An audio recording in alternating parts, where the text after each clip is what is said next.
আমি অহংকার করছি না, আমি আমার আল্লাহকে সাক্ষী রেখে বলছি, মসজিদুল কোবাতে আমি 22 বছর ছিলাম, একদিন আমার কোনো মুসল্লি আমাকে সামনের দোকানে এক কাপ চা খাওয়াইতে পারে নাই, আমি খাইও নাই, একদিনও না, একবারও না।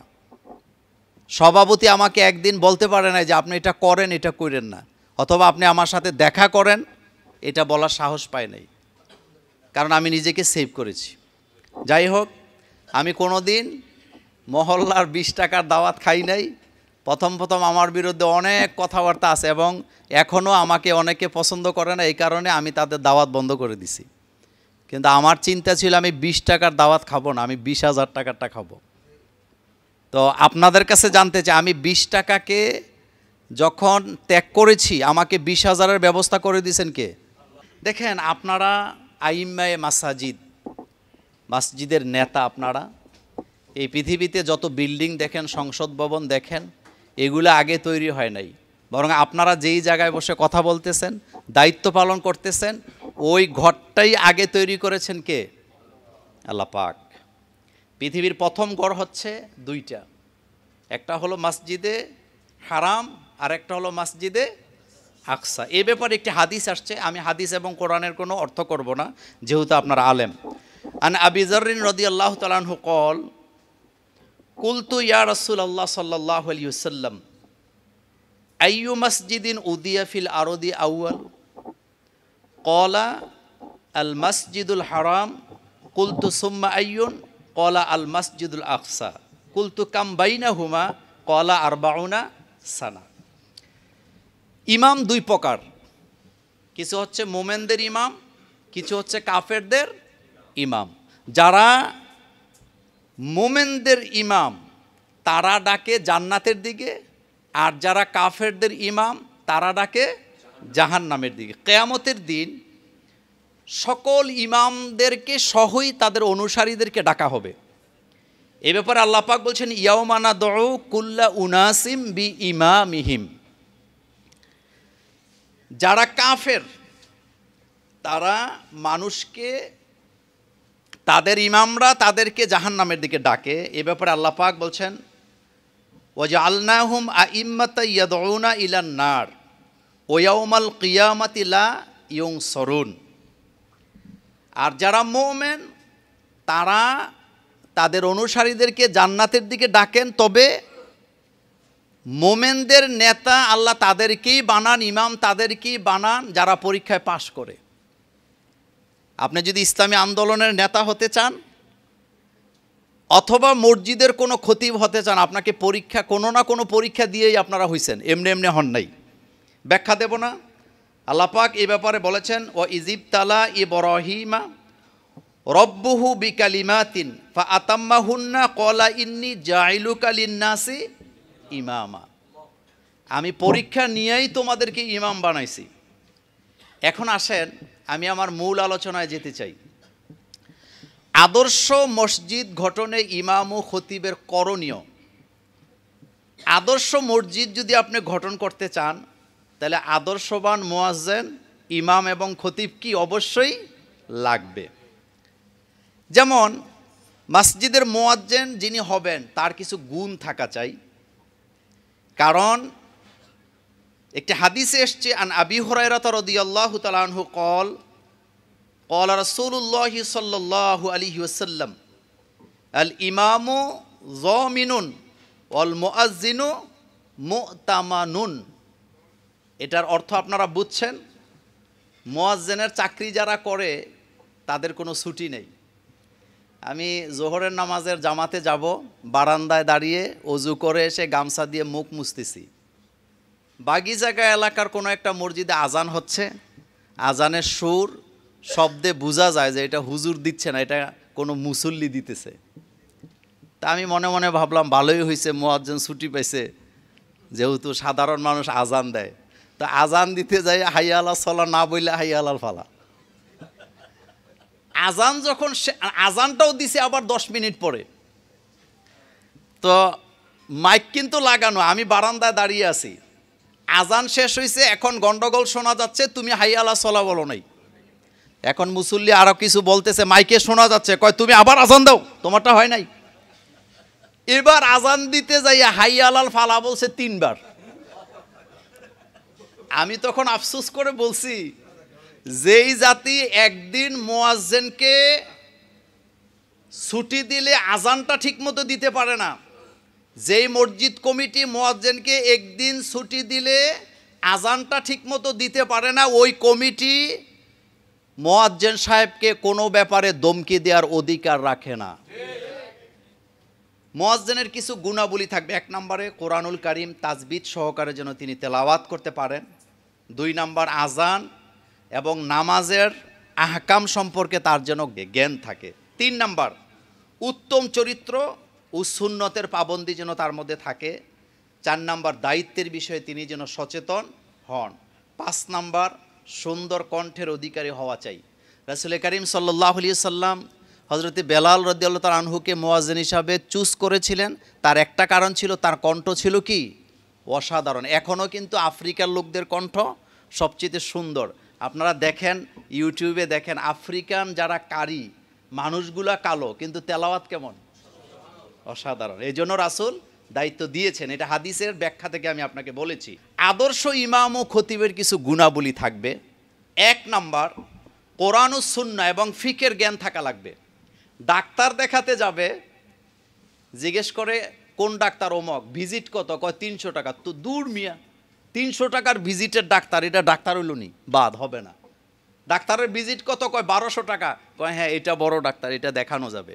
কিন্তু যিনি দুনিয়া আখেরাতের চিকিৎসা করবেন, যিনি ইমামতি করবেন, নিয়োগ দেওয়ার সময় মসজিদ কমিটিতে কিছু পণ্ডিত লোক থাকে, কয় এত বেতন টেতন দিয়ে এত বড় হুজুরের দরকার নেই, আমরা কোনো রকমের নামাজ পড়তে পারলেই হইল।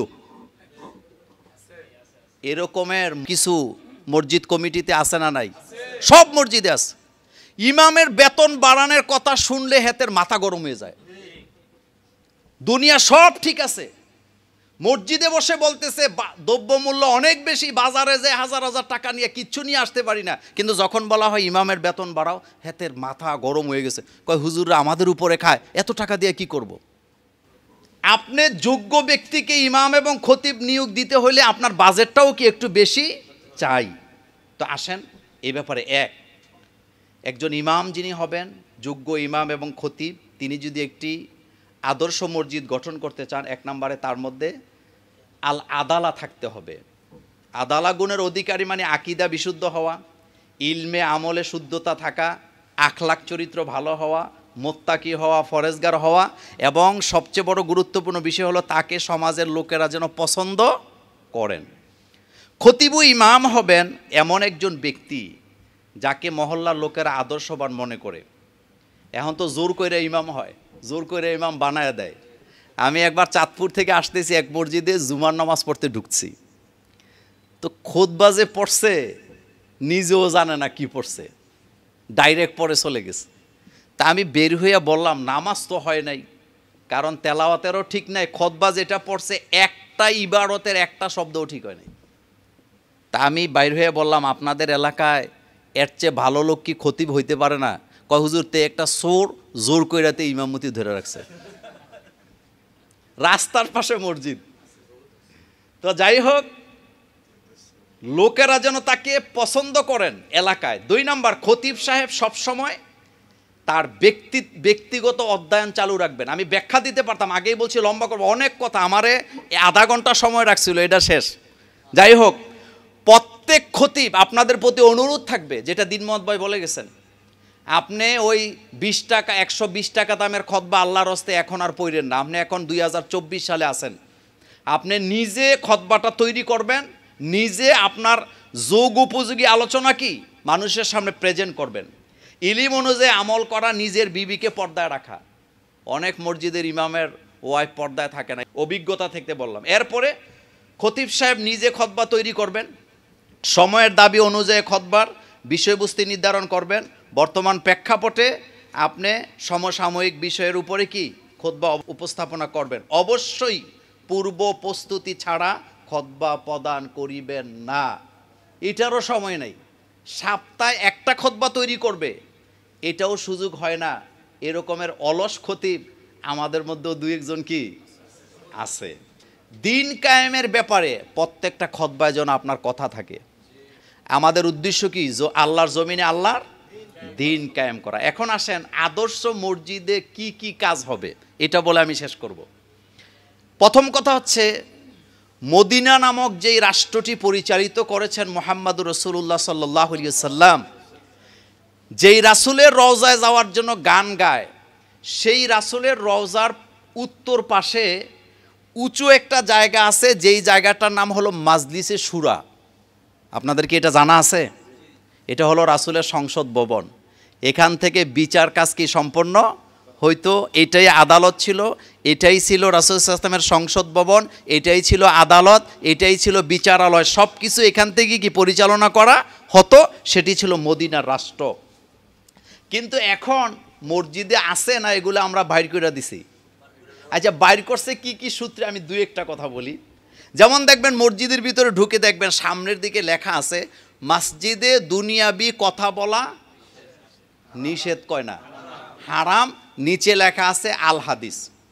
আপনারা আইম্মায়ে মাসাজিদ, আমি আপনাকে জিজ্ঞেস করি, এই যে মসজিদে দুনিয়াবি কথা বলা হারাম, আল হাদিস, এটা কি আসলে আল হাদিস না জাল হাদিস? এই কথাটা বলে মূলত ইমাম এবং খতিবের মুখে একটা তালা মারা হয়েছে, আর অন্য কিছু না। আচ্ছা, রব্বানা আতিনা ফিদ দুনিয়া হাসানা, এই দোয়া আপনারা মসজিদে করেন না, মসজিদ থেকে বাইরে হয়ে করেন? তো এখানে দুনিয়ার কিছু নাই। আগেই বলছি, ব্যাখ্যা দিলাম না, খাপে খাপে মিলিয়ে নেবেন। এরপরে কি থাকে? মসজিদের সামনে সাইনবোর্ড লেখা আছে, মসজিদের সামনে দিয়া মহিলাদের যাতায়াত করা নিষেধ। আচ্ছা, আমি আপনাদের কাছে জানতে চাই, মহিলারা মসজিদের সামনে দিয়ে যাবে কিনা ওই ফতুয়া চাই নাই, কিন্তু মহিলারা যদি মসজিদে আসতে চায়, আপনি কি তাদেরকে বাধা দিতে পারবেন? এরপরে বাচ্চাদেরকে মসজিদে আসতে দেয় না। আমাদের বাগিচাগাঁয়ের এক মসজিদে রমজানে এক খতিব সাহেব ঘোষণাই দিছেন, যাদের বাচ্চা মসজিদে আসবে তাদের মা বাপের বিরুদ্ধে বিচার হবে। আমি আপনাদেরকে বলি, এর চাইতে মূর্খ ইমাম আমার জানা মতে কেউ হতে পারে না। আচ্ছা, আপনারা বলেন তো, রাসূল সাল্লাল্লাহু আলাইহি ওয়াসাল্লাম মসজিদের ভিতরে নারীদের জন্য, বাচ্চাদের জন্য কাতার রাখছেন না রাখেন নাই? তো এই হাদিসটা কি খতিব সাহেব পড়েন নাই? উনি কি পড়েন নাই এটা? উনি কি এটা দেখেন নাই? এরপরে আরেকটা কথা আছে দারুণভাবে, বিভিন্ন, আমি এক জায়গায় দেখছি লেখা আছে, মসজিদের ভিতরে রাজনীতির কথা বলা নিষেধ। রাসূল সাল্লাল্লাহু আলাইহি ওয়াসাল্লাম রাজনীতি করছেন কোন জায়গায় দাঁড়ায়া? রাসূল, আচ্ছা আপনারা বলেন তো, আস-সারিকু ওয়াস-সারিকাতু ফাকতাউ আইদিয়াহুমা, এটা কি মোল্লার কথা না আল্লাহর কথা? আজ-জানিয়াতু ওয়াজ-জানি ফাজিলিদু কুল্লা ওয়াহিদিম মিনহুমা মিয়াতা জালদা, এটা কি মোল্লার কথা না আল্লাহর কথা? তো এটা বললে আপনি বলবেন এটা রাজনীতি? এগুলি হলো মূলত মসজিদগুলোকে একেবারে বোবা বানায় আপনাদের মুখে তালা দেওয়ার জন্য এগুলো আবিষ্কার করে টাইলসের মধ্যে লিখে রাখে। আল্লাহ আমাদেরকে হেফাজত করুক। আমার কলিজার ভাইয়েরা, আদর্শ মসজিদে অবশ্যই নুরানি মাদ্রাসা থাকতে হবে। মক্তব, যেটা নিয়ে কথা বলা হয়েছে, মক্তব বললে আমরা মনে করি যেখানে আলিফ বাতা শিক্ষা দেওয়া হয়। রাসূল সাল্লাল্লাহু আলাইহি ওয়াসাল্লাম থেকে নিয়ে সাহাবাই কেরাম, তাবেঈন পর্যন্ত তারা যেখানে বসে হাদিস পড়তেন, এই জায়গাটাকেও কি বলা হয়? মক্তবই বলা হয়। কিন্তু ব্যবহার করতে করতে এটার এমন জায়গায় আমরা নিছি, মক্তব কইলেই মনে হয় এটা একটা সাধারণ জিনিস, এটার মধ্যে তেমন জ্ঞান নাই। এরপরে প্রত্যেকটা মসজিদে পাঠাগার থাকা উচিত, যেখানে কোরআন হাদিসের আকীদা পড়া যাবে। সপ্তাহব্যাপী তালিম ও তাফসিরের ব্যবস্থা করা, সমাজসেবকমূলক কাজে ইমাম নিজেকে সংযুক্ত করা, মুসলিম অমুসলিম এলাকার মহল্লা সকলকে সাহায্য করা। আমরা কিন্তু শুধু মুসলমানকে সাহায্য করি, কিন্তু অমুসলিমের জন্য সাহায্য করতে আমরা রাজি না। এজন্য আপনাদের প্রতি অনুরোধ থাকবে, এরপরে মানুষের জন্য চিকিৎসার ব্যবস্থা করে দেওয়া। আসেন আমি সর্বশেষ বলি, আর বলতে চাই না, অনেকগুলা নোট আমার কাছে ছিল, বললাম না, আমি পেছনের দিকে চলে যাই। একেবারে সর্বশেষ, আপনারা যারা তাফসির করেন, আপনাদের জন্য সর্বশেষ আমার একটা আলোচনা 2 মিনিটের, সেটি হচ্ছে, আমরা যে তাফসির করি, অনেক ক্ষেত্রে আমাদের তাফসিরের হক আদায় হয় না। মন গড়া তাফসির এখন বেশি হয়, যেটা চমকপ্রদ বক্তব্য। এই ব্যাপারে রাসূল কিন্তু আমাদেরকে সতর্ক করে গেছেন। তাফসিরের মূল নীতি হলো 5টা। এক নাম্বার তাফসিরুল কোরআন বিল কোরআন। প্রথমে আপনাকে জেনে রাখতে হবে তাফসির বিল রায় এটা হারাম, নিজের মন গড়া তাফসির করা এটা কি হারাম। তাফসির বিল সুন্নাহ এটা আপনি চালু রাখবেন। আর তাফসির বিল সুন্নাহর মূলনীতি আবার 5টা। প্রথম হচ্ছে তাফসিরুল কোরআন বিল কোরআন, কোরআনের এক আয়াত দিয়ে আর এক আয়াতকে কি করা, তাফসির করা, এক অংশকে আরেক অংশ দিয়ে তাফসির করা, যেটা আল্লামা সাইদি সাহেব রাহিমাহুল্লাহ তিনি করতেন। এরপরে আমি আয়াতগুলো হাদিসগুলো ছেড়ে দিলাম, তার দলিল আমার কাছে ছিল। 2 নাম্বার তাফসিরুল কোরআন বিস সুন্নাহ, রাসূলের হাদিস দিয়ে তাফসির করা। কারণ আল্লাহ পাক রাসূলের উপরেই কোরআন নাজেল করেছেন, তিনিই সর্বপ্রথম কোরআন আমাদেরকে কি বুঝিয়েছেন। তাহলে কোন আয়াতের কি ব্যাখ্যা হবে এটা রাসূল আমাদের চেয়ে কম জানে না বেশি জানে? নাউজুবিল্লাহি মিন জালিক। আল্লাহ রাসূল অবশ্যই আমাদের চেয়ে কোটি কোটি গুণ বেশি জানেন, কারণ তার উপরেই কি কোরআন নাজেল করা হয়েছে। এরপরে তাফসিরুল কোরআন বি আকওয়ালিস সাহাবা, সাহাবাই কেরামের বক্তব্য দিয়ে তাফসির করা। এরপরে তাফসিরুল কোরআন বি আকওয়ালিত তাবে, সাহাবাই কেরাম থেকে যারা তাফসির শিখছেন তাবে, তাদের বক্তব্য দিয়েও কি আপনি তাফসির করতে পারবেন। কিন্তু আমাদের দেশে এখন তাফসির যে আয়াত নেয় ওই আয়াতের তাফসিরও নাই, শানে নজুলও নাই। আয়াত পড়ছে ঠিক, আমার সাথে এরকম অনেক বেশিরভাগই হয়েছে যে আমি প্রধান বক্তা, তো আমি তো সবার পরে যাব স্টেজে। আমার আগের বক্তা যখন ওয়াজ শুরু করছেন একটা হাদিসও তেলাওয়াত করছে, একটা কোরআনের আয়াতও পড়ছে, কিন্তু আমি যাইয়া শুনতেছি উনি বলতেছে আমি যে আয়াত এবং হাদিস তেলাওয়াত করছি এটাতে আমি এখনও যেতে পারি নাই। তা আমি জানেন আমি একটু অন্য টাইপের মানুষ, তখন আমি বলি ভাই ওনারা আরেকটু সময় দেন, উনি এটা তাফসির করুক। কমিটি কয় মোল্লা ভাই হ্যাঁ 3 ঘন্টা অলরেডি ওয়াজ করে ফেলছে, 3 ঘন্টা ওয়াজ করে ফেলছে, কিন্তু হাদিস আর কোরআনের কাছে যেতে পারে নাই। তাহলে এটা কি তাফসির হয়েছে না কি হয়েছে এটা আপনারাই তো বুঝেন। এরপরে তাফসিরুল কোরআন বিমা তাকতাদিহি লুগাতুল আরবিয়া, আপনি আরবি তাফসিরগুলোকে ফলো করবেন। কারণ কোরআন নাজেল হয়েছে বাংলায় না আরবিতে? আরবিতে। প্রত্যেকটা মসজিদে আমি মনে করি তাফসিরের ব্যবস্থা করা উচিত, এবং আদর্শ মসজিদ গঠনের জন্য যা যা ভূমিকা রাখার দরকার আপনারা অবশ্যই রাখবেন। আমি সময় স্বল্পতার কারণে আর সামনে যাচ্ছি না।